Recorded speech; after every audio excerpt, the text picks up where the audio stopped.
안녕하세요. 네, 반갑습니다. 여러분의 합격을 위한 등대가 되어드리겠습니다. 여러분이 식물이라면 제가 영양분이 듬뿍 들어있는, 그러나 너무 많지 않은 합격에 꼭 필요한 만큼의 그 영양분이 들어있는 물을 조리로 뿌려드리겠습니다. 그런데 이상하게도 이제 과거에 보면 제가 이렇게 영양분이 들어있는 물을 뿌려주면 그걸 맞으면 됩니다. 맞고 무럭무럭 자라면 되는데 비 사이로 막가듯이 아주 이상하게 피해가는 수험생들이 있어요. 우리는 안타깝게도 학문을 위한 공부가 아니라 시험을 위한 공부를 하고 있습니다. 그래서 출제 경향에 맞게 공부를 해야 되는데, 그래서 시험에 나올 것 위주로 공부를 해야 되는데 이상하게 시험에 안 나올 것만 어디서 골라와서 시중에 또 이상한 문제집들이 있어요.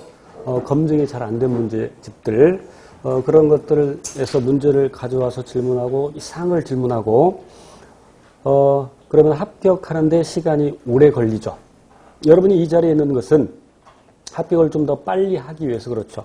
시간이 충분히 주어지면 여러분들 다 합격할 수 있습니다. 저 중학교 동창 중에 그렇게 친한 아이는 아닌데 7급 공무원 된 애가 있어요.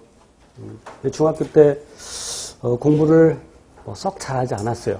거의 뒤에서 놀았던 애인데 7급 공무원 준비하는데 10년 걸렸대요. 의지 한국인이죠. 그래서 오래 하면 됩니다. 오래 하면 돼. 그런데 우리는 지금 이 자리에 앉아있는 것은 효율성 때문에 앉아있는 것이죠. 그래서 제가 안내하는 대로 잘 따라오시면 됩니다. 그리고 아까 제가 시중문제집 잠깐 얘기를 했는데 제가 누구 다른 저자를 비방하려고 하는 것은 아니고 실은 그 출판사를 비방하려고 하는 겁니다. 그 출판사가 어느 출판사인지 기억도 안 나지만 되게 이제 그 교재 중에, 그러니까 이론 교재나 특히 그 문제집 중에 저자가 없는 그 책들이 있어요. 별로 좋지 않습니다. 보통 그런 경우에는 뭐 이렇게 책 한 권 써주는데 얼마 주고 만들었기 때문에 그 사람이 열심히 만들었다고 보기 어렵습니다. 그래서 무슨 생물 무슨 연구회니 뭐 이런 것들 예를 들어 있다면 그런 것들은 과히 좋지 않습니다. 이와 같이 책임을 갖고 쓴 저자의 이름이 분명하게 적혀 있어.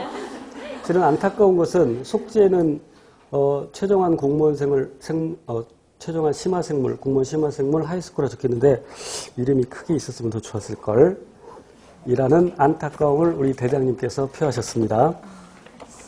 저의 미스.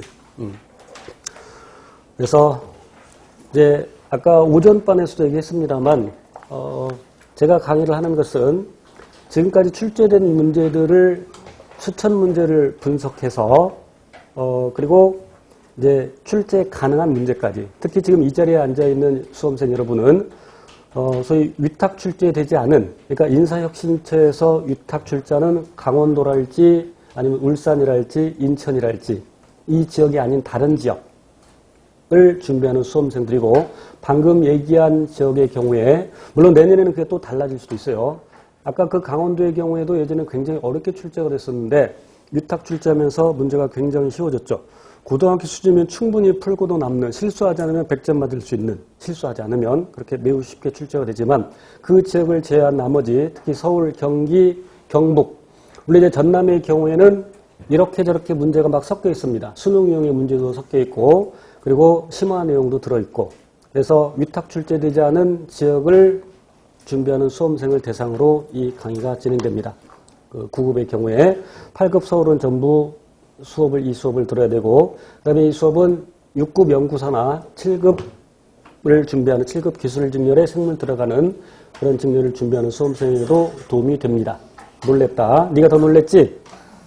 자, 그리고 혹시 이제 샘플 강의를 보면서 아직 수업 결정을 하지 않은 학생들을 위해서 제가 얘기하는데, 이 교재는 독학용 교재가 절대 아닙니다. 혼자 독학하다가는 막 욕 나올 수 있어. 뭐 이런 것들이 있나 해서 실은 여기다 그림을 집어넣으려고 했는데 기간이 너무 짧고 해서 예전 하이스코어에다가 아주 조금 더 내용을 집어넣고, 그래서 이전 교재하고 크게 다르지는 않습니다. 뭐 강의 내용도 크게 다르지는 않습니다. 또 어떤 수험생들은 막 더 새로운 것을 요구하고 있는데 그 사람이 그 새로운 것을 몰라서 합격을 못한 것이 아니라 꼭 알아야 될 내용들을 몰라서 틀린 것이죠. 생물학이 아주 빠르게 발전하고 있는데 이제 막 그 논문에 나온 내용들 이런 것은 우리 시험에 출제되지 않습니다. 거의.